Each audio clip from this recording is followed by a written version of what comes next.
Hola, buenas noches a todos. Una vez más estamos acá en un webinar este 2025. Hoy traemos un tema muy especial, muy importante, que requiere de mucha comunicación. Hoy estamos hablando de diabetes tipo 2. Tenemos como invitada a Cecilia Martinelli.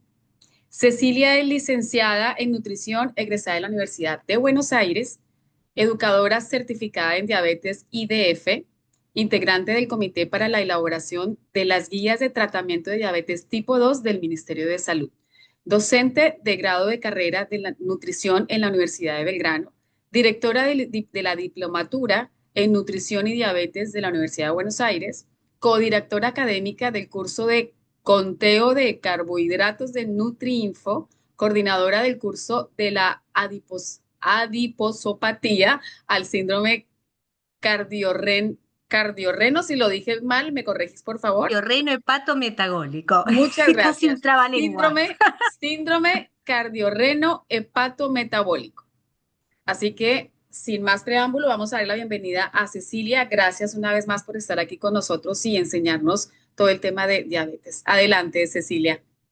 Ante todo, estoy sumamente agradecida por todas las autoridades de AMEBI, por esta invitación. Me siento muy honrada de estar compartiendo un poquito de la experiencia, la trayectoria y de lo que se va viendo, ¿no?, en el campo de la diabetes. Así que la primera agradecida acá soy yo.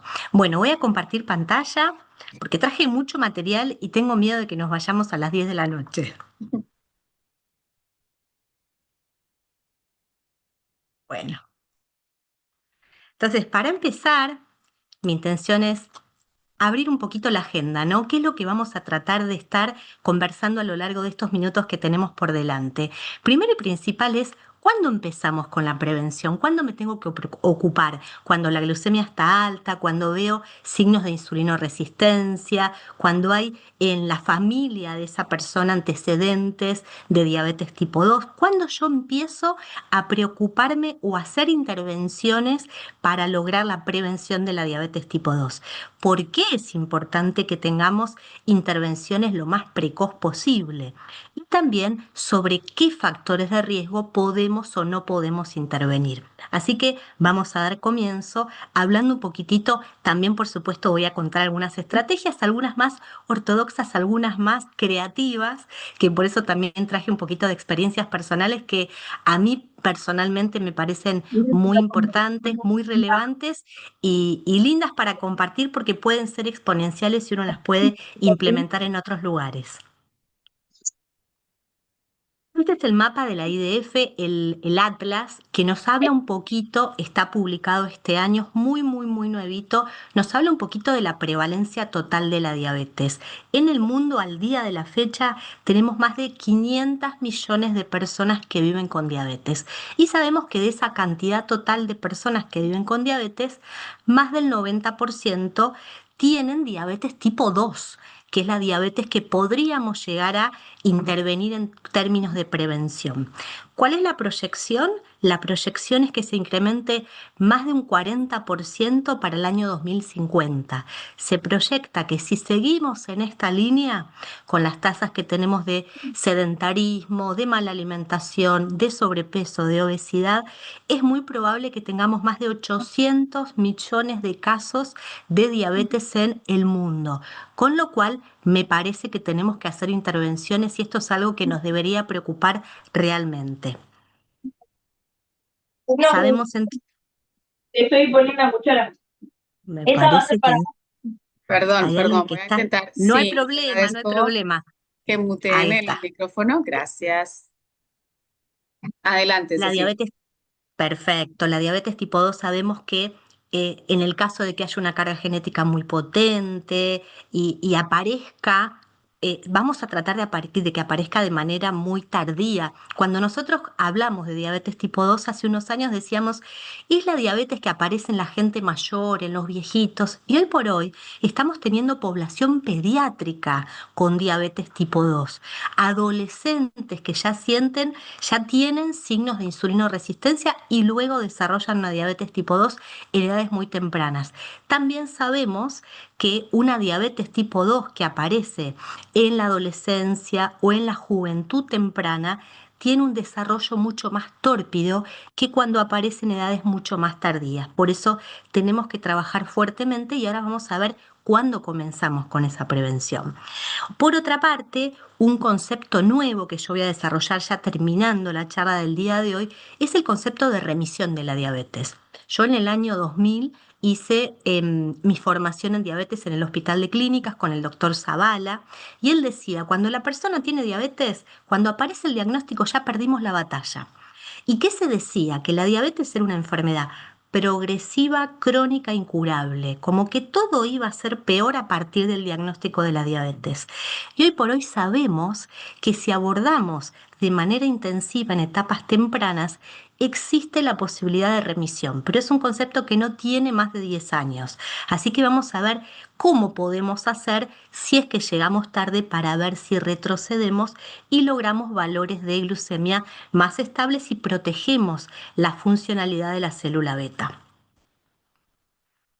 ¿Cómo llegamos a la diabetes tipo 2? Hay un recorrido, por eso hablamos de la adiposopatía, el síndrome cardiorrenohepatometabólico. En ese síndrome cardiorrenohepatometabólico, la glucemia alterada es parte de los componentes de este síndrome metabólico en donde todo empieza con una mala alimentación, con el exceso de grasa corporal, que hoy la llamamos adiposopatía, porque es un exceso de energía que se localiza en el cuerpo generando exceso de grasa y empieza a aparecer ese tejido adiposo en lugares donde no debería estar.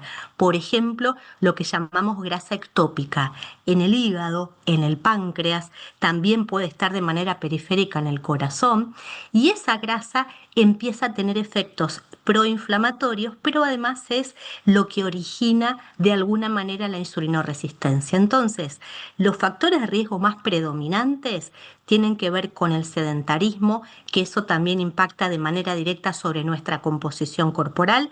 Podemos tener un peso saludable en términos de índice de masa corporal, pero tener exceso de grasa y tener poca cantidad de músculo, lo que llamamos, por ejemplo, una obesidad sarcopénica, aún con un peso que parece adecuado para nuestra estatura. Personas que a lo mejor tienen las piernas muy delgadas, pero una acumulación adiposa en la zona abdominal, ya tienen un factor de riesgo mucho más aumentado que aquellas personas que tienen mayor desarrollo muscular. Entonces, la falta de ejercicio va a impactar de manera directa sobre la composición corporal y esa composición corporal alterada también puede ser un predictor de la insulinoresistencia y el desarrollo futuro de una diabetes tipo 2.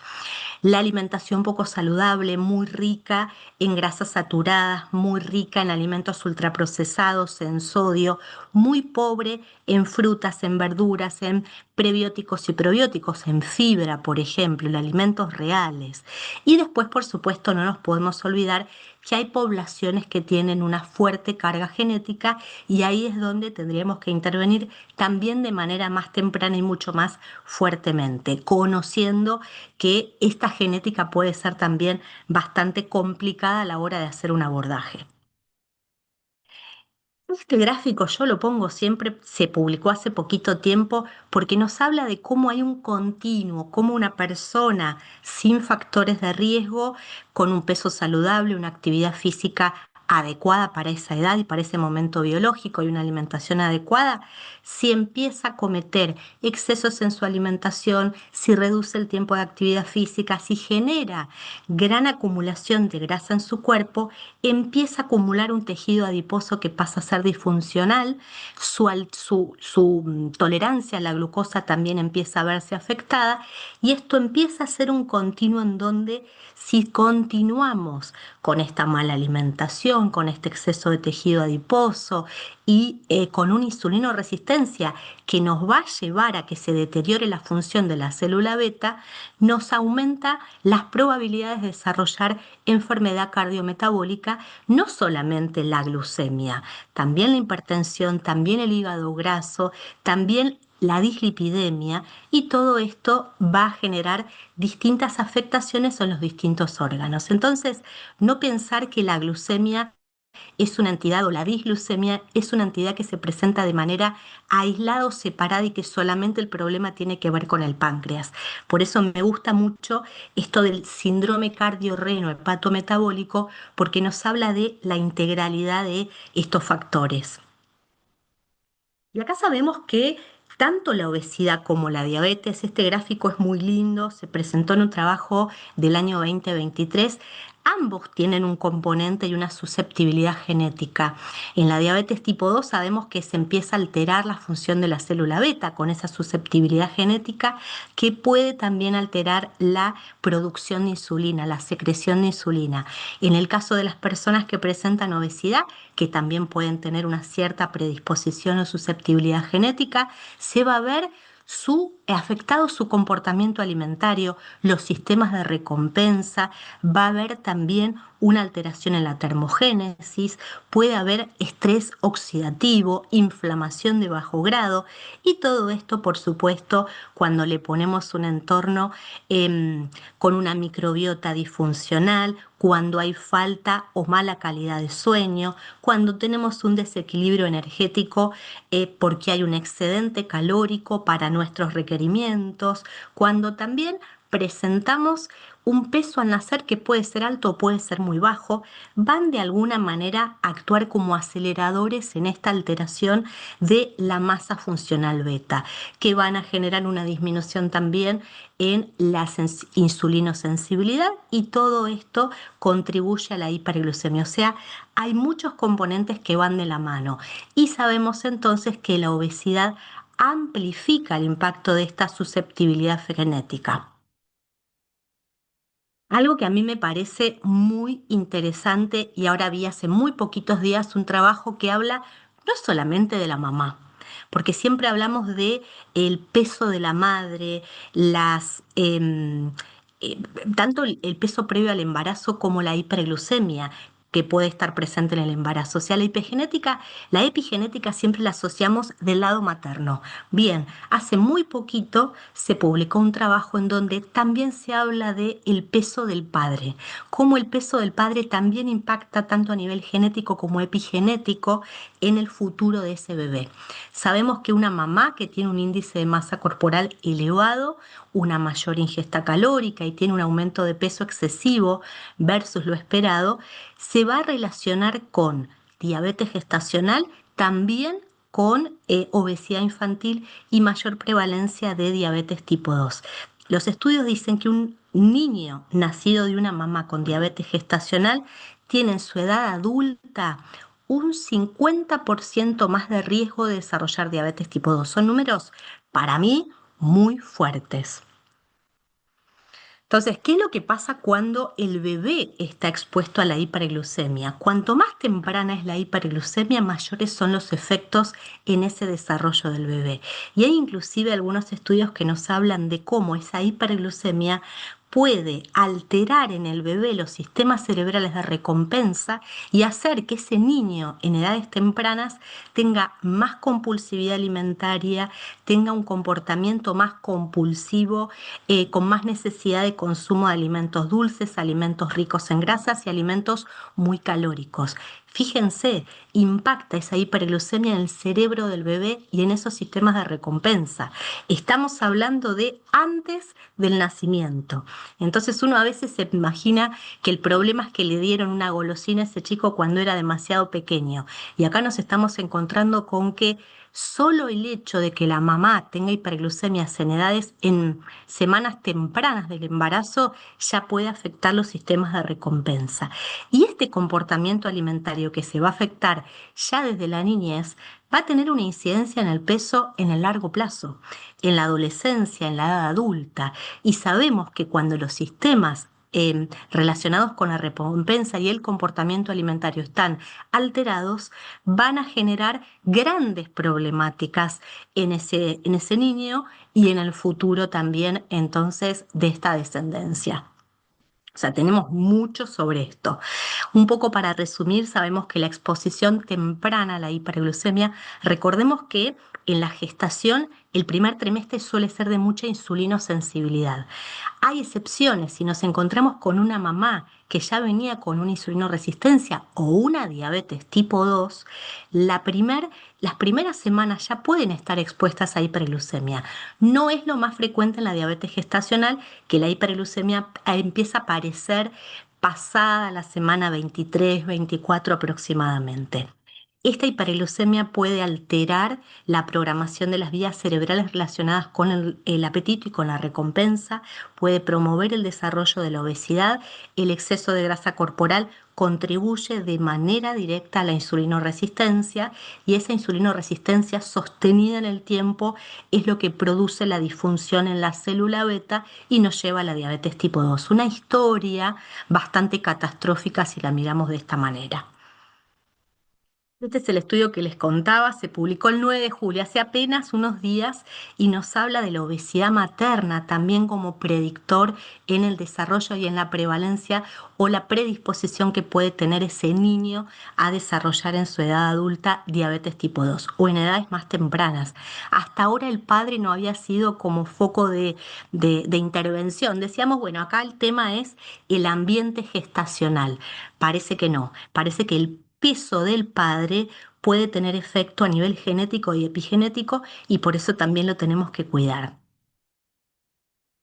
Es lo que dicen las guías ADA, la Asociación Americana de Diabetes, que todos los años hace publicaciones. Cuando habla de prevención de la diabetes tipo 2, ¿qué nos dice? Nos dice, si tenemos personas con sobrepeso o obesidad y que presentan factores de riesgo para el desarrollo de diabetes tipo 2, deberían ser derivados a programas intensivos de cambio del estilo de vida. ¿Cuál es el objetivo? Que haya una pérdida de peso principalmente de grasa corporal, de al menos un 7%, algunos hablan de un 10%, a través de una restricción calórica, una reducción en la ingesta energética y, por supuesto, la implementación de programas de actividad física que incluyan tanto actividad aeróbica como actividad de fuerza. Nos hablan de prescribir planes alimentarios con patrones saludables. Sabemos que uno de los patrones saludables con mejores evidencias es el patrón mediterráneo, o lo que podría llegar a ser una dieta DASH, que es un ajuste al estilo americano, pero también nos hablan de otras estrategias tal vez menos ortodoxas, pero que pueden contribuir a la restricción calórica, como es el ayuno intermitente y como es una dieta baja en carbohidratos. No porque sean superiores en términos de mejorías metabólicas, sino porque permiten muchas veces de una manera más sencilla, en algunos pacientes que son adherentes, esta restricción calórica. Algo muy importante, tanto el bajo peso al nacer como el alto peso al nacer son factores de riesgo para el desarrollo de diabetes tipo 2 y de trastornos metabólicos. Entonces, tanto la restricción calórica o la restricción intrauterina que puede tener este bebé puede tener impacto en el largo plazo, como el hecho de estar expuesto a una hiperglucemia que hace que desarrolle más cantidad de adipocitos, que van a dejar, por supuesto, también más predisposición a tener un mayor peso y una mayor ganancia de grasa corporal en edades más tempranas. La importancia de la lactancia, o sea, yo quise hacer un recorrido a lo largo de los distintos momentos biológicos o los momentos evolutivos a lo largo de la vida. ¿Por qué es tan importante la lactancia? Tenemos por un lado a la mamá y por otro lado al niño. A la mamá que ha tenido diabetes gestacional o bien que ha tenido un embarazo saludable, poder dar la teta y tener una adecuada lactancia va a prevenir el desarrollo de diabetes tipo 2, en especial si tuvo diabetes gestacional.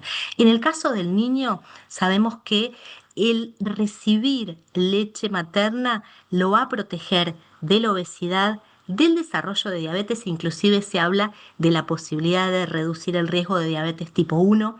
También se habla de reducir enfermedades como asociadas con problemas neurodegenerativos.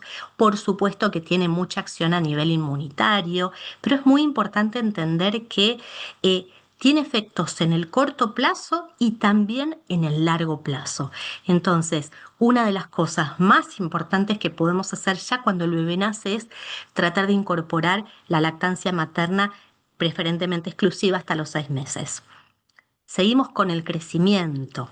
Cuando el bebé empieza ya a alimentarse, empieza con su alimentación complementaria, algunos trabajos, no todos coinciden, y esto es algo que también puede ser bastante controvertido, establecer distintos mecanismos para que ese niño que ya se está alimentando pueda empezar a autorregularse en cuanto a su ingesta.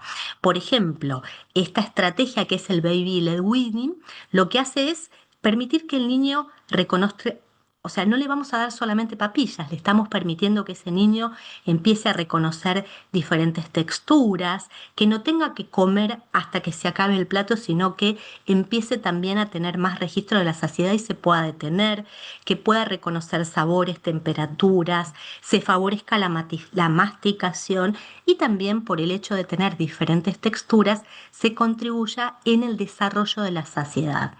De nuevo, si bien es algo que empezó a ponerse sobre la mesa hace ya muchos años y no todas las sociedades científicas están de acuerdo en que es la mejor manera de hacer una alimentación complementaria, hay muchos trabajos que mencionan este sistema como una manera de lograr una buena autorregulación. Sí, lo que es importante es ver qué le damos a ese niño. Por supuesto, vamos a tratar de alejarlo el mayor tiempo posible a todo lo que es el alto contenido de azúcar, alimentos muy grasosos, alimentos muy salados. Todos estos alimentos que sabemos que tienen, más allá de que no los necesita y de que pueden ser una gran sobrecarga para ese metabolismo, también sabemos que pueden de alguna manera moldear ese cerebro en términos de palatabilidad. Si hablamos sobre todos aquellos factores que pueden tener relación con este desarrollo de obesidad que tenemos que prevenir la obesidad en edades tempranas, en la niñez y en la adolescencia, nos va a ayudar en la prevención de la diabetes. Vamos a pensar que no solamente la genética tiene su incidencia, sino también cómo es el entorno familiar, factores socioeconómicos de los cuales no nos podemos desligar y no los podemos dejar de lado, entender también el rol de los sistemas alimentarios y, por supuesto, entender los hábitos que se van desarrollando en ese propio entorno. A mí hay cosas que me interesan mucho que podamos hablar y que tienen que ver, ¿no?, con el estilo de vida y que tienen que ver con factores que afectan el comportamiento. Hoy por hoy vemos muchísimos niños que pasan demasiadas horas enfrente de una pantalla, en la televisión, con la computadora, con la tablet, con sus teléfonos celulares, y se está perdiendo el hecho de hacer actividades lúdicas, que el niño gaste energías, desarrolle su masa muscular, su masa ósea a partir del movimiento espontáneo. Entonces, un predictor complicado que debemos manejar tiene que ver de manera directa con el tiempo en pantalla. Luego sabemos que el estilo de alimentación de los padres impacta de manera directa sobre el estilo de alimentación de los niños. Si la familia tiene una alimentación poco variada, muy monótona, donde muchas veces se compra alimentos de delivery, donde hay muchas cosas ultraprocesadas, muchas galletas, muchos snacks, el niño va a aprender a comer eso. Si se encuentra, por el contrario, en una familia que siempre hay verduras, que siempre se comienza cualquier plato con una ensalada primero, que se hace la comida en casa, que se le da un tiempo a la elaboración, a la selección de los alimentos, ese niño va a aprender a que es mucho mejor comer de esa manera. Los niños aprenden por imitación y esto es algo sumamente importante. Luego, el tamaño de las porciones. Yo a veces cuento historias personales. Nosotros éramos 5 en la familia, 5 hermanos, mamá, papá y mi abuela. Y a lo mejor se hacía un pollo en mi casa y sobraba. Todos estábamos acostumbrados que a lo mejor con poquita cantidad estábamos bien. ¿Por qué? Porque había una mamá que tenía mucho sentido de que no hacía falta comer de más. Entonces, si había milanesas era una para cada uno y a nadie se le ocurría pedir una segunda. Y yo me acostumbré a que eso era lo que estaba bien.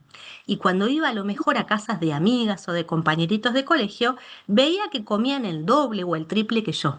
Y decía, pero ¿cómo? ¿Se puede comer 2 milanesas? A mí solo me dan una. Entonces, ¿cómo a veces uno naturaliza la manera en que comemos en nuestra propia casa? Son cosas que parecen muy sencillitas, pero uno toma como real o como básico lo que aprende en su propio hogar y esto es muy importante. Por ejemplo, yo trabajo con gente de otros países y me encuentro a veces midiendo los platos y digo, pero eso no es un plato, eso es una fuente. Y a veces la vajilla termina también condicionando la cantidad de alimentos que nos ponemos en el plato. Y a veces nos parece muy poquito por cómo está presentado o por el tamaño de esa vajilla. El sueño. Hace mucho tiempo, o sea, bueno, acá se habla constantemente de la importancia del descanso.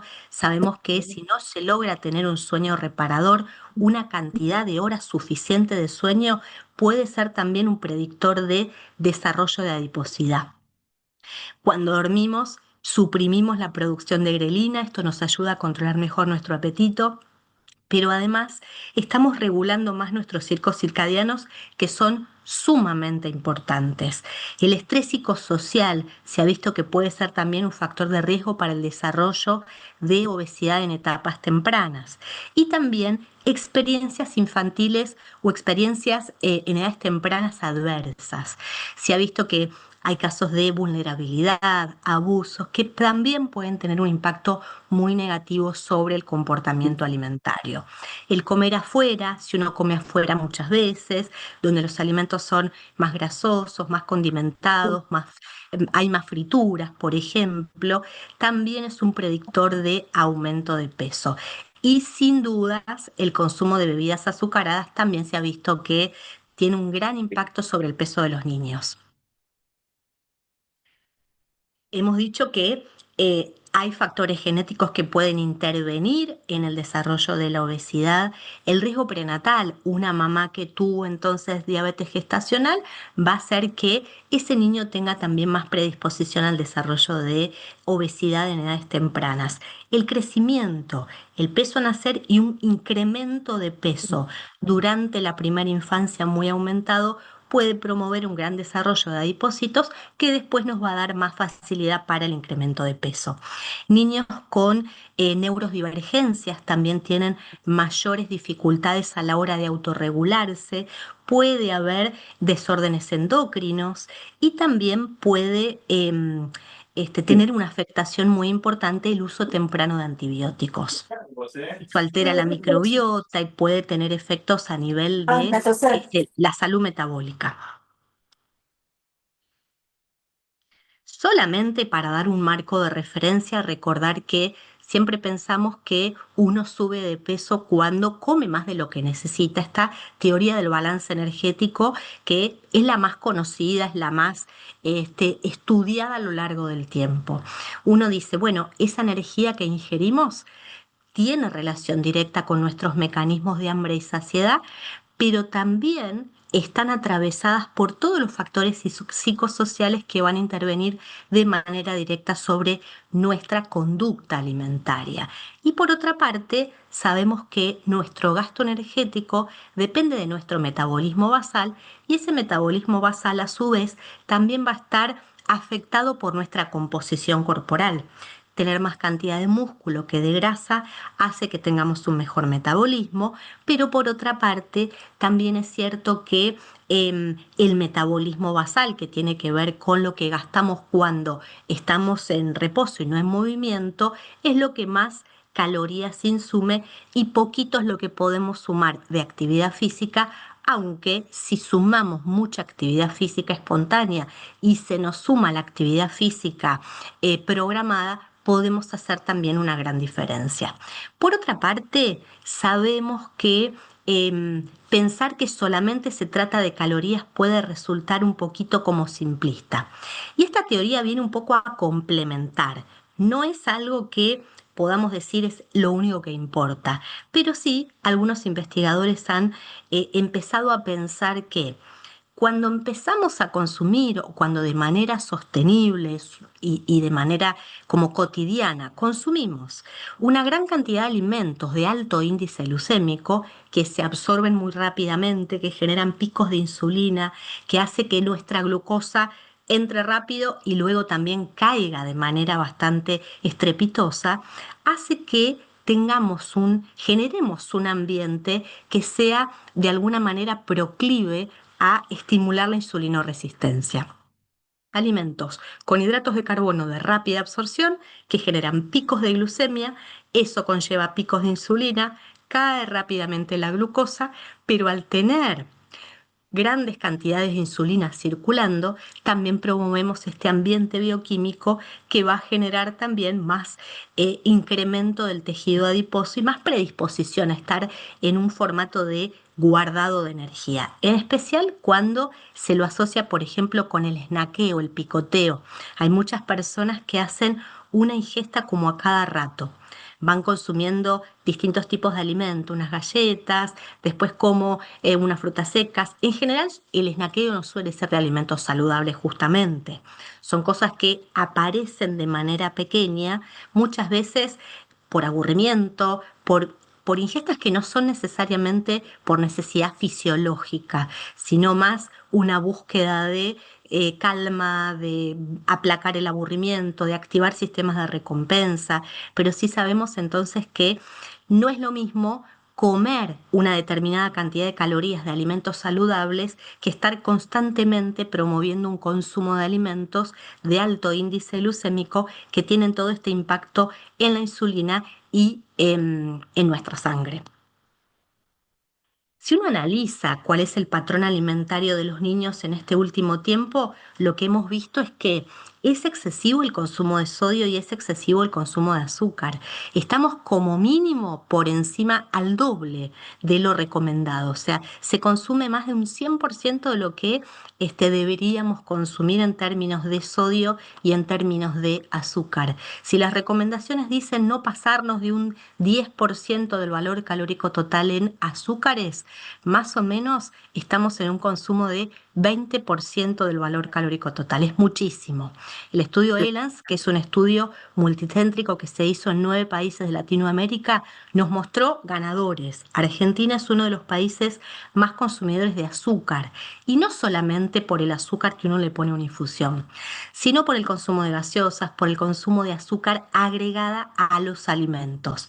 Y con respecto al sodio, que las recomendaciones son no superar los 5 gramos de sal al día, estamos en más de 11 gramos. Entonces, tenemos que tratar de trabajar en estos consumos que son realmente muy exagerados. ¿Y qué pasa con la cantidad de alimentos ultraprocesados? Se incrementó muchísimo. Más de un tercio de las calorías que consumimos diariamente son de alimentos ultraprocesados. Y en estos últimos años se ha incrementado en más de un 50%. Lo que nosotros hoy por hoy denominamos como ambiente obesogénico. Y estos son los alimentos ultraprocesados, procesados y ultraprocesados que tendríamos que reducir. Este es un trabajo de investigación muy interesante que lo que hace es analizar el consumo de alimentos ultraprocesados y asociarlos con el peso de los niños, con la adiposidad. Y lo que nos ha mostrado es que un mayor consumo de alimentos ultraprocesados, que son todos alimentos pobres en fibra, ricos en sodio, ricos en grasas saturadas o grasas trans, ricos en azúcares o azúcares agregados, se ha asociado con incremento en la adiposidad desde la niñez hasta la adultez temprana. Entonces necesitamos trabajar reduciendo el consumo de alimentos ultraprocesados. Y estos son los alimentos que más nos preocupan. A veces la gente dice el problema son las harinas, el problema son las grasas. No, el problema son las carbograsas. Es esta combinación de hidratos de carbono de rápida absorción con grasas que hace que se active de manera como duplicada los sistemas de recompensa. Las galletas, las papas fritas, los helados, la pizza, las empanadas, todo lo que tiene que ver con esta combinación. Son alimentos muy palatables que hace que también nuestro cerebro tenga dificultades a la hora de poner un freno, a la hora de controlar esa ingesta. Yo siempre digo, nadie tiene compulsividad ni atracones con el brócoli o las manzanas, pero sí con estos alimentos. ¿Cuántos de nosotros dijimos me voy a comer 2 papitas? Y terminamos comiéndonos el paquete entero. Entonces, son alimentos que a veces están hasta diseñados para que uno tenga dificultades a la hora de parar. Y justamente es por esta potenciación que se hace en la combinación de nuestros sistemas de recompensa. ¿Dónde tenemos que intervenir? Esto es una publicación, son las guías prácticas de evaluación y tratamiento de niños y adolescentes de obesidad, publicadas en el año 2023. Nos dicen, tenemos que evitar las bebidas azucaradas, reducir el consumo de azúcar agregada, tenemos que promover el consumo de frutas, pero en especial las frutas enteras, tenemos que tratar de que se instale el desayuno. Es verdad que a lo mejor algunos niños no tienen hambre a la mañana, pero poner un desayuno es importante. Y es verdad que si uno come temprano y come liviano a la noche, va a tener más ganas de desayunar. Muchas veces en Argentina, uno de nuestros hábitos como más dañinos tiene que ver con hacer cenas pesadas y muy tardías. Entonces, si uno logra cenar temprano y cenar más liviano, va a tener muchas más ganas de desayunar y esto también va a ayudar en términos de la crononutrición. Lo del plato saludable es tratar de que la mitad de nuestro plato siempre sean verduras, que haya alimentos ricos en almidones combinados con proteínas. Esto nos ayuda a bajar el índice glucémico, a que tengamos platos saciogénicos y además muy equilibrados. Aumentar el consumo de fibra, semillas, legumbres, vegetales, granos integrales y a poder trabajar en educación emocional en términos de la alimentación. Poder distinguir, trabajar con el niño, cuando de verdad tiene un hambre fisiológico o cuando es un hambre emocional, cuando es un hambre que en realidad lo que busca es algo rico, que le dé gratificación, que active esos sistemas de recompensa, y muchas veces es un trabajo que no hacemos. El niño dice, ma, tengo hambre, y enseguida algo le dan, aunque sea algo saludable, le dicen, comete un yogur. Pero en realidad a veces no nos estamos ni siquiera sentando a preguntarle a ese niño si lo que tiene es hambre de verdad o está aburrido o está buscando alguna emoción diferente. Entonces, para mí es muy importante desde edades muy tempranas trabajar en el reconocer el hambre real versus el hambre emocional. Y controlar las porciones, todas las técnicas del mindful eating, poner la comida en el plato, comer despacio, siempre comer sentado, evitar las distracciones a la hora de comer, no tablet, no televisión, que sea o sea, lo que nosotros denominamos la comensalidad, que para mí es tan importante y está dentro de las guías de la alimentación mediterránea. Nos habla de la comensalidad. Para mí es un término muy importante. Algunos lo han perdido. Personas a lo mejor que viven solas se sientan con el plato enfrente de la televisión y no tienen ni siquiera control de lo que están comiendo. Y por supuesto cierto orden, ¿no? Tener horarios a la hora de comer, ocuparnos de la preparación de nuestros alimentos y por supuesto tratar por todos los medios de reducir la cantidad total de alimentos ultraprocesados que estamos consumiendo. Algo muy interesante, Japón es uno de los países que menos diabetes tipo 2 tienen y trabaja mucho desde edades muy tempranas. Hay nutricionistas, se habla de alimentación saludable desde jardín de infantes, desde lo que los chicos son muy chiquititos. Tienen talleres de cocina, tienen huertas, hacen como la trazabilidad de los alimentos. A mí me parece súper importante que un chico sepa de dónde sale eso que está consumiendo. Y se trabaja también en esta educación emocional. Es la formación de hábitos. No podemos esperar a la edad adulta para que formemos hábitos. Tenemos que empezar a trabajar en la niñez. Y les quería compartir una experiencia personal muy linda que hice con una colega. Esto es educación alimentaria con perros de asistencia, con perros que están educados para tal fin. Se las quiero mostrar, ahí están las fotos, se llama Milka, es una perra labradora, color chocolate, que hace un montón de actividades con los chicos. Estos son chicos de 5 años. Con los chicos estuvimos reconociendo, a partir de un montón de etiquetas, alimentos que podían ser de consumo diario, frutas, verduras, el agua, el pescado, semillas, legumbres y frutas y alimentos que tenían que ser de consumo solo esporádico. Entonces iban eligiendo cuál iban qué lugar y los alimentos de consumo esporádico iban en el chalequito de color rojo de Milka y los otros de color verde. Los chicos estaban emocionadísimos. Cuando uno puede hacer estas actividades de manera lúdica y y en este caso con la ternura infinita de una perra labradora que hizo un montón de actividades, yo no les puedo explicar el impacto que tuvo. Otra de las actividades que hacíamos era primero contarles un cuento y luego decirles que Milka era una perra muy consciente que le gustaba salir a pasear y le gustaba sentirse bien. Entonces ella elegía muy bien cómo hidratarse y poníamos en uno de los platitos, en uno de los tarritos agua y en otro de los tarritos Coca-Cola. Entonces Milka va a elegir lo que le hace bien a su salud. Entonces Milka iba a elegir siempre el agua y cuando se acercaba a la Coca-Cola hacía como que no le gustaba y se iba. Ustedes no tienen una idea, es una actividad muy sencillita, por supuesto que Milka está fuertemente entrenada para un montón de actividades, pero no saben lo lindo que es trabajar con los chicos a partir también de la intervención de perros. No es algo, como yo les decía, que sea muy ortodoxo en la educación, pero sí les puedo garantizar que esos chicos no se olvidan más que Milka come manzanas, que Milka toma agua y que Milka sabe distinguir entre los alimentos saludables y los alimentos que tienen que ser de consumo excepcional. Se los cuento porque la verdad que es una experiencia que personalmente me resulta muy gratificante y que genera mucho impacto en esos chicos. Esos chicos han ido creciendo, nosotros fuimos a hacer actividades con chicos más chiquitos y nos siguen preguntando por Milka y siguen contándonos todo lo que vivieron con esta experiencia. Así que se los muestro como algo curioso. ¿Qué nos pasa cuando estos niños llegan a la adolescencia?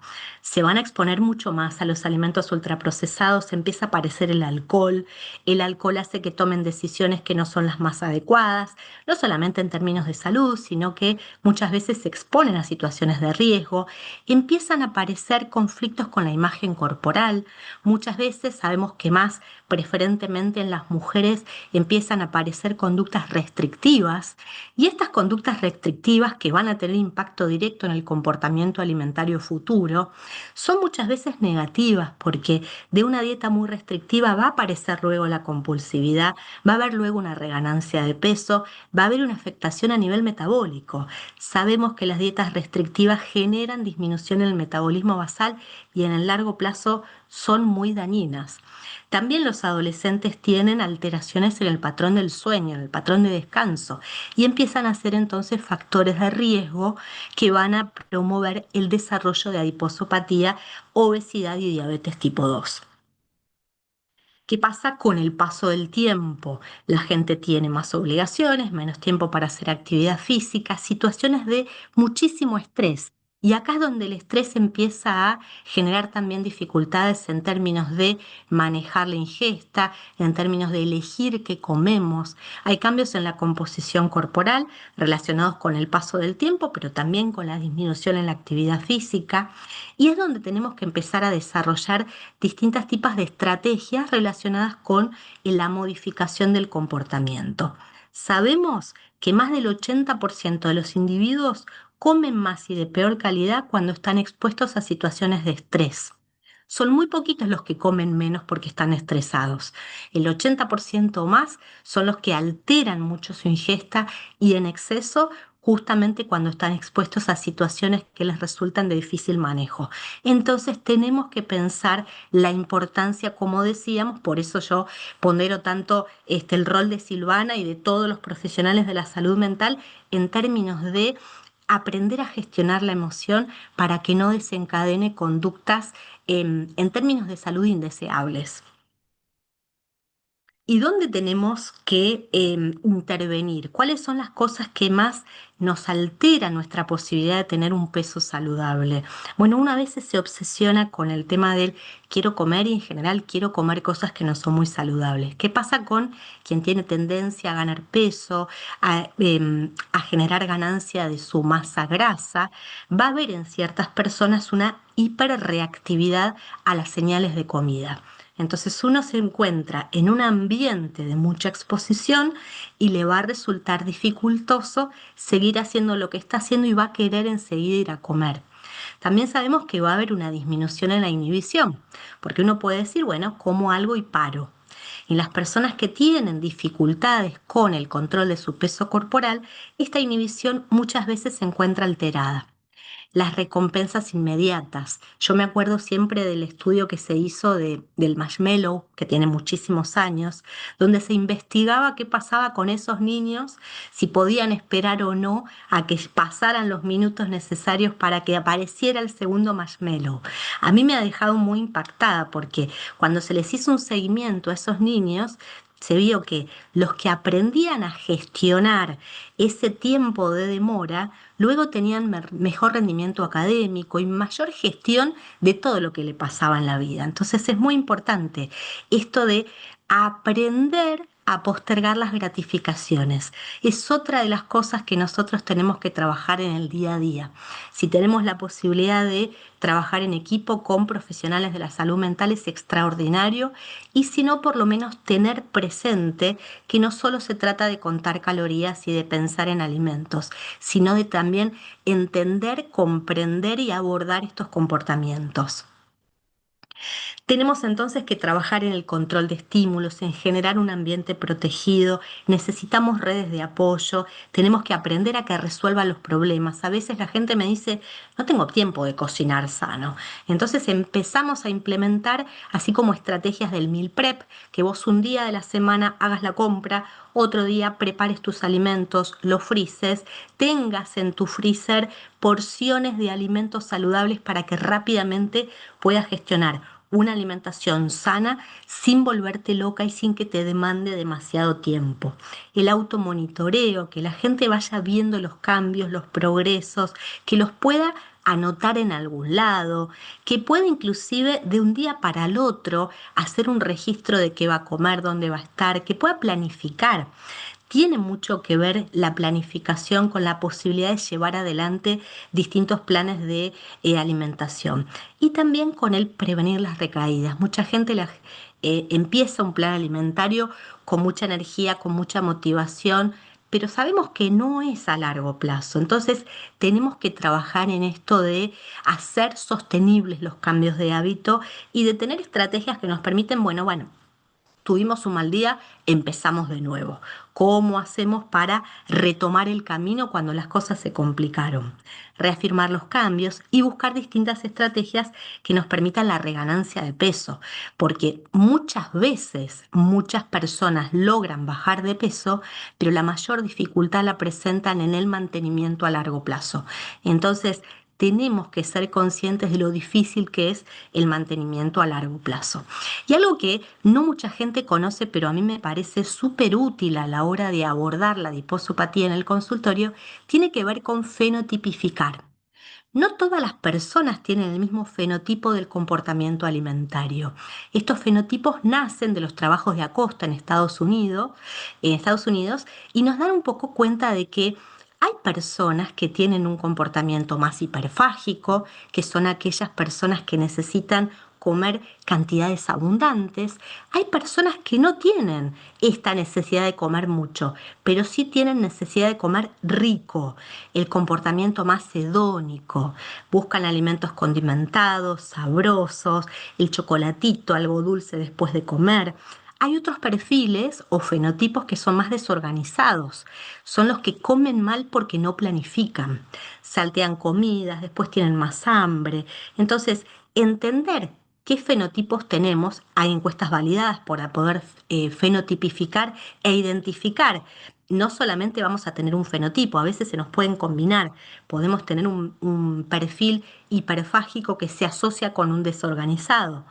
Y también tenemos el fenotipo picoteador o compulsivo, que tiene mucho que ver con la compulsividad, con la necesidad de comer, muchas veces ni siquiera pensando qué estamos comiendo. Son ingestas no planificadas que suelen aparecer entre comidas de manera bastante poco controlada. En algunos casos pueden ser excesivas y en un corto plazo de tiempo, pero sí entender cuál es el fenotipo también nos ayuda a pensar en distintos abordajes. Por ejemplo, en personas que tienen un perfil hiperfágico, yo puedo pensar en la posibilidad de ofrecer menos comidas, 2 comidas o 3 comidas, o hasta proponer inclusive un ayuno intermitente, dando porciones más abundantes y estableciendo periodos de ayuno interparandiales que les va a permitir que lo puedan hacer con más facilidad. porque no les estoy dando porciones pequeñitas en cada ingesta y les doy 6 comidas. Como necesitan grandes volúmenes, les voy a implementar una sopa primero, una ensalada, siempre proteínas en la comida, una fruta de postre, pero son a lo mejor ingestas más abundantes, menos frecuencia a lo largo del día. Uno va eligiendo la mejor estrategia para el fenotipo que sabemos que va a estar presente y que puede ser de gran utilidad a la hora de individualizar ese plan alimentario. Lo mismo con la persona que tiene un perfil más hedónico. Podemos decir, bueno, a lo mejor no es tan importante la cantidad, podemos achicar las porciones, pero vamos a poner algo que te resulte gratificante en algún momento del día. Y en ese momento vamos a instalar también estrategias de amplificación de esa recompensa y de esa gratificación, por ejemplo, con estas técnicas del mindful eating. Entonces, me parece súper importante entender que no todas las personas con exceso de peso o adiposopatía son iguales y que todos necesitan un abordaje distinto. Ese también es nuestro trabajo. Por otra parte, también tenemos que pensar que no nos alcanzan las intervenciones individuales, que tenemos que pensar en intervenciones más eh, más amplificadas. Tenemos que pensar en la industria, qué nos están ofreciendo, qué tipo de alimentos estamos recibiendo. Tenemos que pensar en qué pasa en los colegios. ¿Tienen los chicos agua disponible? ¿Se promueve que en cada recreo estén comiendo alimentos ultraprocesados? Yo tengo, por ejemplo, una paciente que es directora de un colegio que ella impuso para todos los grados que solamente se puede llevar de lunes a jueves fruto o yogur. Y tienen lugares donde pueden guardar el yogur por la cadena de frío, etcétera. Y solamente los viernes se puede llevar algo para compartir como una golosina, alguna galletita y demás. Y me acuerdo que cuando ella me lo contó, una de las cosas que más le preocupaba es que mucha gente estaba muy enojada, muchos papás estaban muy enojados, como que sentían que sus libertades individuales estaban siendo vulneradas. Y ella decía, estamos ayudando a que los chicos coman mejor y que todos sientan que todos comen bien. No solamente el que tiene un papá más responsable, más criterioso, más comprometido. Y fue mucho el tiempo que costó, pero luego lograron que esos padres más conscientes, comprometidos con la alimentación saludable de sus hijos, pudieran avanzar y pudieran también un poquito cuestionar esto del naturalizar que los chicos comen mal. No puede ser que tengan 3 recreos y estén comiendo 3 golosinas. O sea, no podemos naturalizar ese tipo de cosas. Entonces, en los colegios, tratar de promover la alimentación saludable, dar educación alimentaria nutricional, trabajar, como decíamos, en talleres, trabajar la educación emocional relacionada con la ingesta de alimentos y con muchas otras cosas, por supuesto. Y también, por supuesto, intervenir si se puede en todos los sistemas alimentarios. En algunos países han funcionado muy bien los sistemas de etiquetados, en algunos funcionan al principio y después funcionan un poquito menos. Es importante también poder regular la publicidad y en algunos casos que sea un poquito más caro también los alimentos no saludables, que nos permita subvencionar alimentos saludables, porque hoy por hoy también es una gran dificultad comer sano. Sale más caro a veces una manzana que una golosina. Y eso no puede pasar, eso no puede pasar. ¿Qué pasa si llegamos tarde? Bueno, como decíamos, a veces aparece la diabetes aún, o sea, a veces pudimos intervenir y a veces no. ¿Qué hacemos cuando aparece esta disglucemia? O sea, este concepto de remisión de diabetes que para mí es innovador y además nos permite pensar que siempre hay instancias de intervención. A mí me hacen pensar a Roy Taylor. Taylor es uno de los investigadores que ha desarrollado los primeros trabajos en relación a remisión de la diabetes. Y él decía, ¿quiénes son los respondedores? Son aquellas personas que logran reducir la grasa hepática, reducir la grasa pancreática y mejoran y restituyen la secreción de insulina. No todos son respondedores, sí sabemos que hay personas que al perder grasa corporal, en especial en estadios tempranos de la diabetes, los primeros 4 o 5 años, cuanto antes intervenimos, mejores resultados tenemos. ¿Qué se ha visto? que casi la mitad de las personas con menos de 10 años de diagnóstico logran revertir la diabetes tipo 2. Entonces, tenemos siempre que intervenir. Y yo en este sentido soy muy enfática porque muchas veces a mí los pacientes me llegan cuando ya la diabetes está descontrolado, cuando ya tienen muchos años de diabetes. Yo siempre digo, no tenemos que esperar a que aparezca la glucemia alterada, tenemos que intervenir antes. No tengo que esperar a que me dé mal un valor de laboratorio. Si yo me encuentro con una persona sedentaria con mala alimentación que tiene un perímetro de cintura aumentado, ya tengo que intervenir para que la hiperglucemia no aparezca. Entonces, creo que la intervención tiene que ser siempre lo más temprano posible. Y bueno, este concepto ya lleva prácticamente 10 años. En el año 2016 fue que se hizo un informe de la OMS donde hablaba de reversión de la diabetes. Hoy hablamos de remisión de la diabetes, nunca hablamos de curación. ¿Por qué? Porque asumimos que cuando aparece la glucemia alterada ya tenemos muchos años de deterioro de la célula beta. Entonces, no se puede pensar que es algo que logramos para siempre, volver a valores normales de glucemia. ¿Cómo se logra esta remisión o reversión? A partir de la pérdida de peso, básicamente de grasa corporal, y la restricción calórica. Para ir un poquito terminando también estos conceptos, la definición de remisión, que ha tenido como varios cambios a lo largo de los años, se define como un retorno de la hemoglobina glicosídea a valores de menos de 6,5% luego de una intervención y persiste por al menos 3 meses sin el uso de fármacos orales. Si estamos utilizando distintos tipos de hipoglucemia, decimos que es una persona que está con un muy buen control metabólico, pero no hablamos de remisión. Y por último, entender que siempre podemos intervenir. Antes que aparezca la disglucemia, tenemos que prevenir.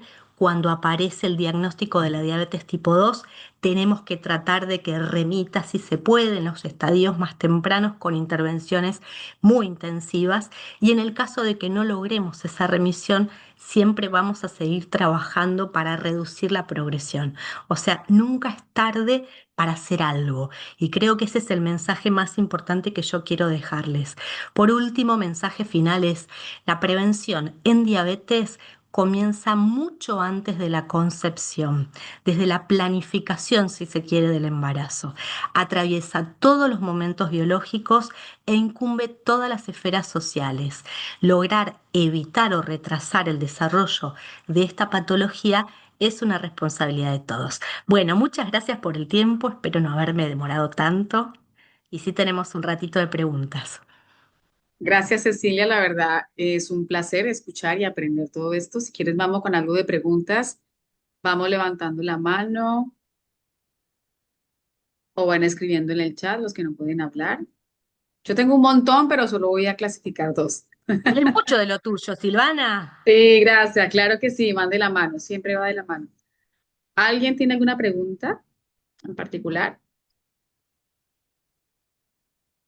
Hola, ¿qué tal? Flavia. Hola, Flavia, ¿qué Buenas tal? noches. Ahí estás. ¿Cómo están? Muy Me Muy quedé bien. bien. pensando al principio de la clase, cuando hablábamos de lactancia como medida preventiva de la obesidad, eh, si esto que genera la lactancia en los niños, después no tiene que ver un poco con este sistema de estímulo-recompensa, porque el bebé en realidad, cuando todo lo gestiona con el pecho, ¿no? Su angustia, lactancia, eh, desapego, lactancia, hambre, lactancia. Y esa recompensa que se genera con el estímulo, encima tiene que ver mucho con el reflejo de la succión, va a generar también a posteriori que se desarrolle esa relación que tiene como algo y me siento bien y me calmo, ¿no? Digo yo. Qué buena tu pregunta y a mí me deja reflexionando, porque hay muchas cosas que podemos decir, es verdad, somos chiquitos y el bebé llora, puede tener hambre, le duele la panza, está asustado porque está oscuro, tiene frío y siempre le dan la teta. Y siempre le dan la teta y con eso lo calman. Ahí es donde aparece esta asociación de la comida, el alimento con el bienestar. sin lugar a dudas que ahí dejamos huellas. Pero también sabemos que en términos de la saciedad, un niño tiene mayor regulación con la lactancia materna que si una mamá le da un biberón. Porque cuando la mamá le da un biberón, no va a parar hasta que no se lo tome todo, todo. O sea, no se va a quedar con la mitad del biberón, va a decir, se lo tiene que tomar todo. Y va a seguir, seguir, seguir, seguir hasta que se acabe el biberón. Después es cierto, ¿eh? Ese niño crece y si llora por algo lo van a recompensar con un dulce y le van a decir portate bien que te doy un caramelo y si comes toda la comida te vamos a dar el postre. O sea, uno tiene que desandar y desarmar un montón de comportamientos que a futuro pueden tener impacto en estos sistemas de recompensa. Pero sí se ha visto que la lactancia permite que el niño, una vez que está satisfecho, pare. Cuando no quiere más, para. Y vos le vas a querer seguir dando más y el chico no quiere más. Te la rechaza la teta. Sí. Pero por otro lado es verdad que se generan estos apegos y esta cosa afectiva que no sé si tiene algo de malo. Me parece que en esas edades tempranas son muy positivas para ese niño, que se va a sentir mucho más contenido, Seguro. amado y demás. Ujú. Yo le dejo la palabra a quienes sepan también de salud mental si quieren aportar algo. Sí, no tiene más que ver con seguridad y tipos de apego, pero tal cual lo que dice Cecilia, el nene por naturaleza sabe regular el tema de la teta. Ya la parte emocional es otro tema. Y ahora, siguiendo un poco esta pregunta de Flavia, yo te pregunto acerca de la mamá, porque al inicio del webinar, Cecilia, mencionabas que para la madre lactando también es favorable en cuanto al tema de prevención de diabetes, ¿o entendí bien? ¿Entendí mal? Sí, por muchos mecanismos. Uno tiene que ver con el lograr. La lactancia genera un gran gasto calórico. Dar la teta genera más o menos quemar 500 calorías por día, es muchísimo. Vos Wow. pensás que ese bebé va a estar duplicando su peso en un lapso de 6 meses. 500 calorías de gasto calórico es más que lo que requiere en términos de gestar. En un embarazo uno dice sumamos 300, 350 Claro. calorías.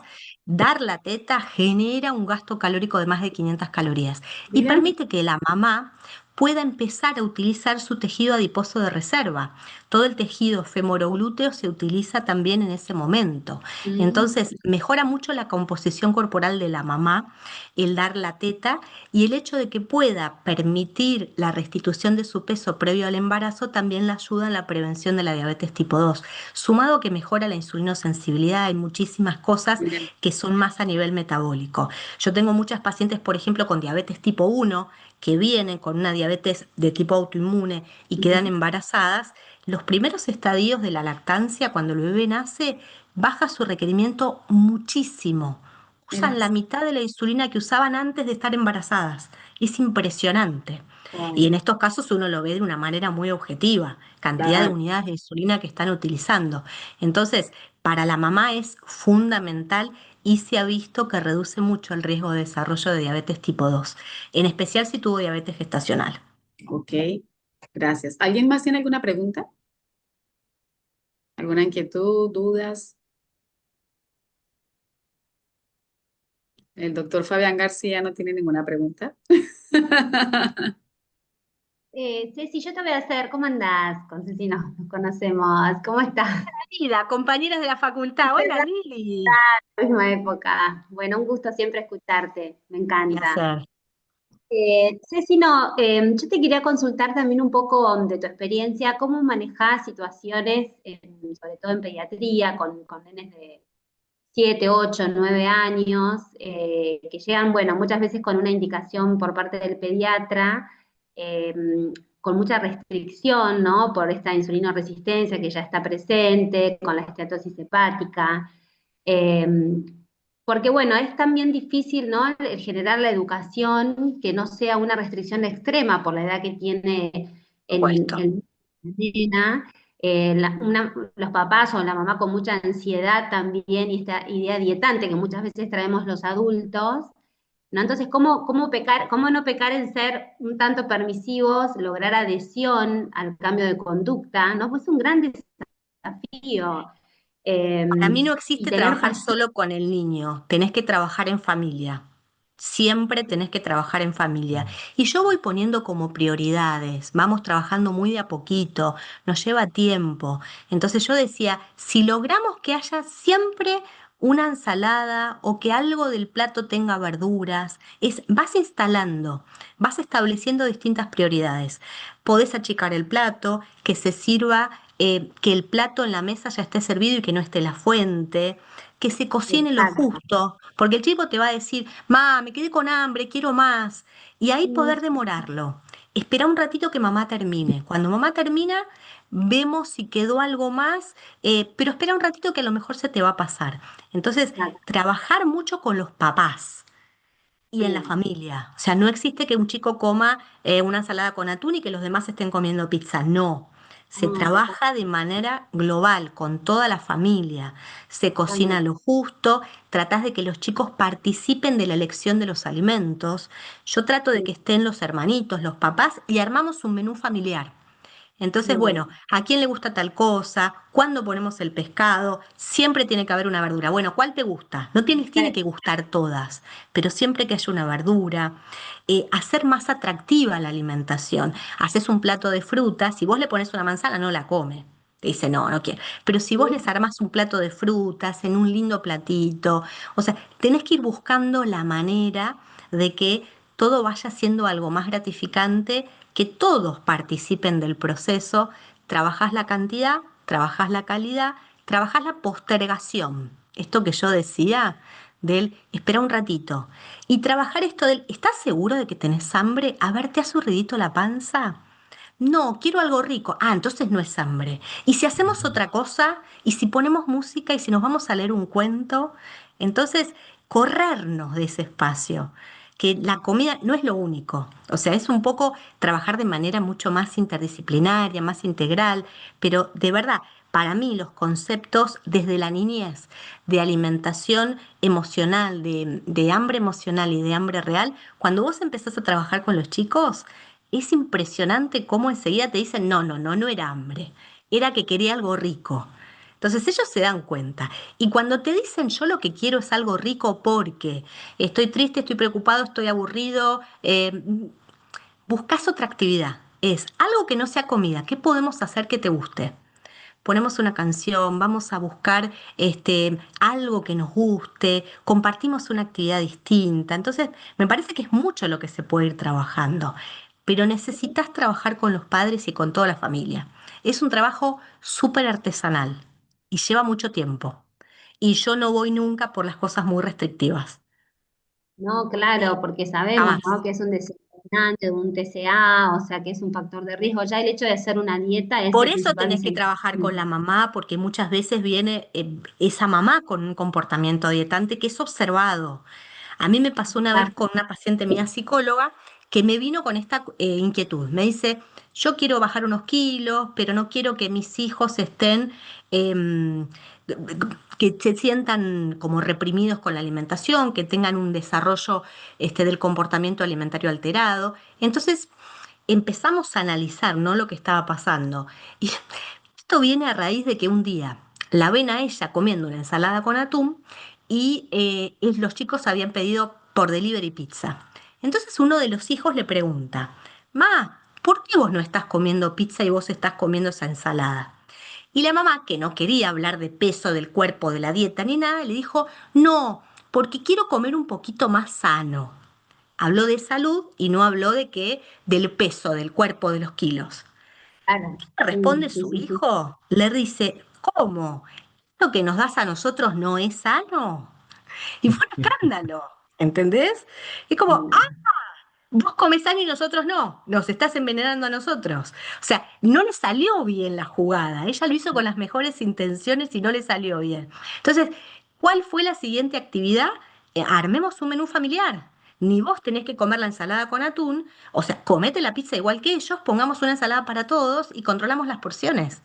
Entonces armemos la forma de que todo sea más equilibrado. Pero me parece que a mí también me hace repensar, ¿no?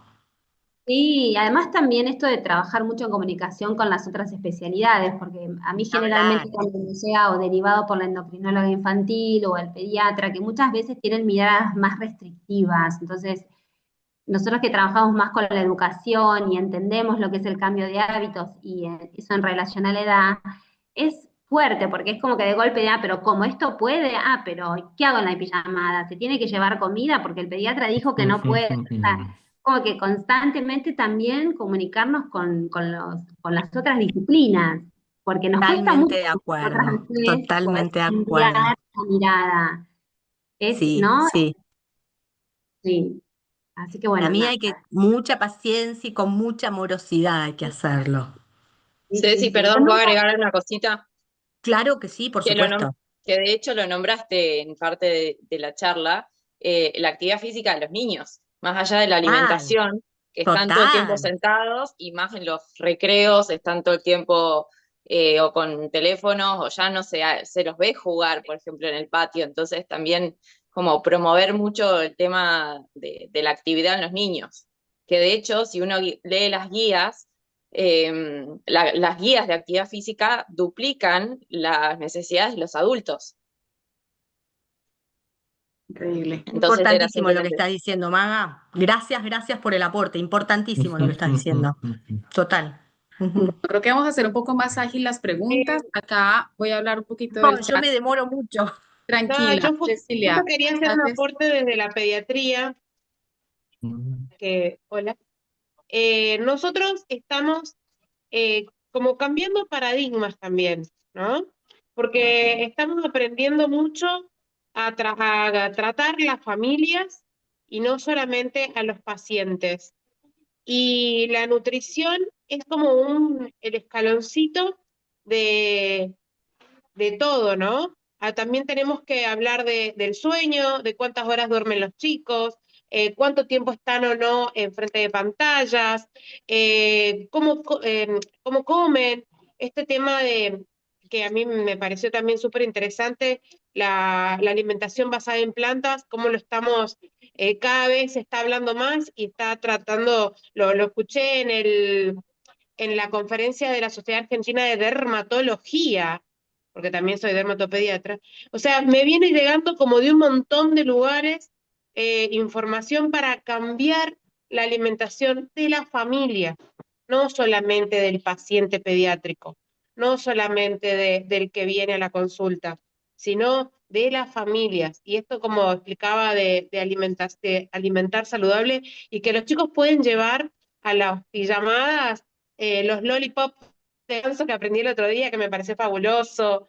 Eh, a ver, podemos dar herramientas y podemos ayudar un montón con el tema, con esto, pero no solamente es solo la alimentación, es el dormir bien, el hacer ejercicio, el evitar pantallas, el pasar tiempo con nuestros hijos, es cambiar lo que estamos viviendo como común, que no es común, volver un poquito más a las bases de la comunicación, de por qué los chicos sienten ansiedad, por qué necesitan comerse el bonobón para sentirse bien. Eh, Creo que tenemos que ir por ese lado.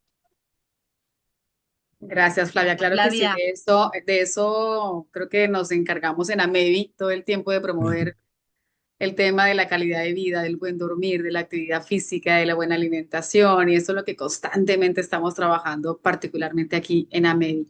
Cecilia, hay algunos chats que me gustaría comentarte. Obviamente mucha gente te agradece, que muy buena la charla. Acá te dice Camila, le pareció muy interesante poder identificar el comportamiento de alimento del paciente según los diferentes fenotípicos mencionados. Súper interesante, opino lo mismo.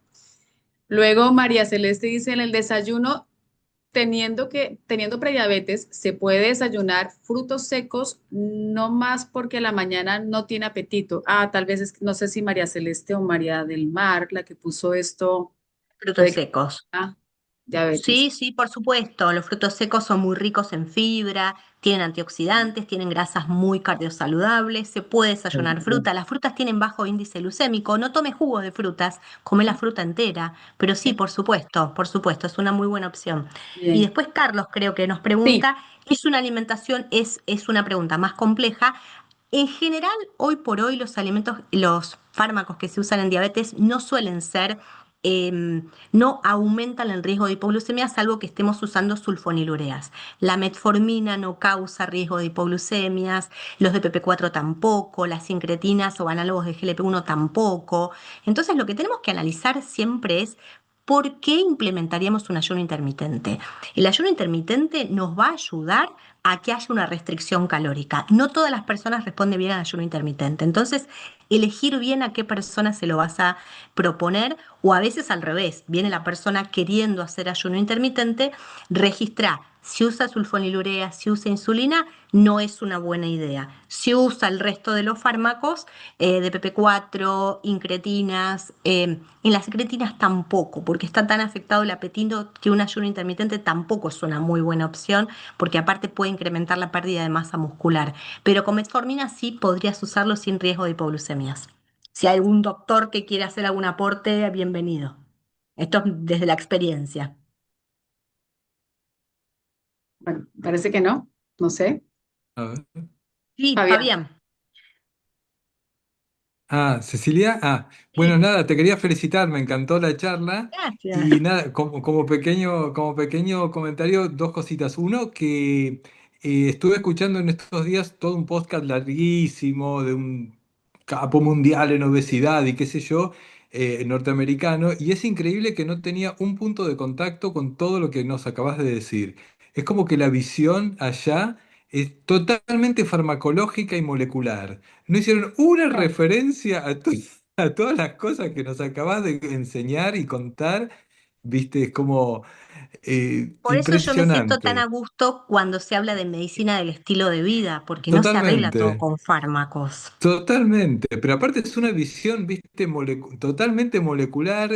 O sea, a ver, de los 60 a esta parte, viste, con la introducción de las gaseosas y los alimentos ultraprocesados, la obesidad picó así. Y el tipo en 2 horas de hablar de obesidad no mencionó el tema. O sea, lo tiró epidemiológicamente y después todo el tiempo a ver cuál es la molécula y si...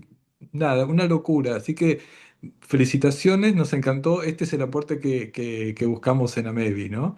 Después sí, sí, sí, lo que decías de los fármacos y las hipoglucemias está buenísimo. Incluso me enteré de un chisme el otro día que lo quiero compartir, que es muy interesante, que es cuando las personas ya recibieron una cirugía bariátrica o están con agonistas de La GLP-1, sincretina, semaglutida. el Ujú, EAC-semaglutida, liraglutida, ujú. etcétera, tienen dos cosas que hay que saberlas que son re interesantes. Uno, que tienen mucho riesgo de volverse alcohólicos, porque, digamos, esas pulsiones que estaban siguen estando y entonces en vez de ir por la comida van por el alcohol. Hay un registro de cirugía bariátrica que hasta el 30% empieza a abusar del alcohol después de la cirugía bariátrica. Y la otra es que la cirugía bariátrica y los agonistas GLP-1 no te protegen de las gaseosas. Porque estas bypasean tanto los mecanismos de saciedad que si le das a la Coca-Cola podés volver a engordar. Sí, Sí, sí, sí, sí, sí. sí, sí. Y hay Son mucha cosas muy, muy, muy reganancia de pacientes interesantes. bariátricos. Claro, claro. Sí, yo creo que es un gran mundo donde no nos podemos olvidar del comportamiento, del valor de la alimentación, del estilo de vida. 100%, Es así. 100%. Sin todo lo que nos acabas de enseñar, todas las otras estrategias no realmente van al fracaso. Es Luego así. lo que dice Cecilia. Agradecida Ceci- infinitamente por este espacio. Muchas gracias. Al contrario, te esperamos en No, el Congreso ahora. Cecilia, sí, acá todos te agradecen, excelente charla. Y bueno, acá finalmente hay dice, se promueve en un libro llamado, dice Cristian, que hay un libro que La Revolución de la Glucosa, también hablan de esto. Y bueno, todos creo que te agradecen. ¿Qué opinan de las intervenciones para bajar la glicemia postprandial? Orden de los alimentos, primero fibra, proteína y por último hidratos. Vinagre de manzana, caminar luego, comer, gracias. Bueno, creo que aquí nos podemos quedar toda la noche resolviendo dudas, preguntas, Bueno, inquietudes. lo dejamos para el Congreso si Lo quiere. dejemos Hay en el Dale, algunas que tienen Congreso. más dale. relevancia que otras. Claro En que sí. general, si uno tiene un plato equilibrado, ya no necesita estar poniendo el vinagre en ayunas. Me parece que hay cosas que no tienen tanta importancia como tener una buena alimentación rica en fibras, alimentos reales y demás. Em, pero me parece que tenemos para hablar mucho. O sea, vamos a tener que Muchísimo. armar otro Ateneo. Así es. Cecilia, nuevamente gracias. Gracias a todos por asistir, por tomarse su tiempo y estar aquí con Gracias. nosotros esta noche. Un abrazo y buenas noches a todos. Buenas noches.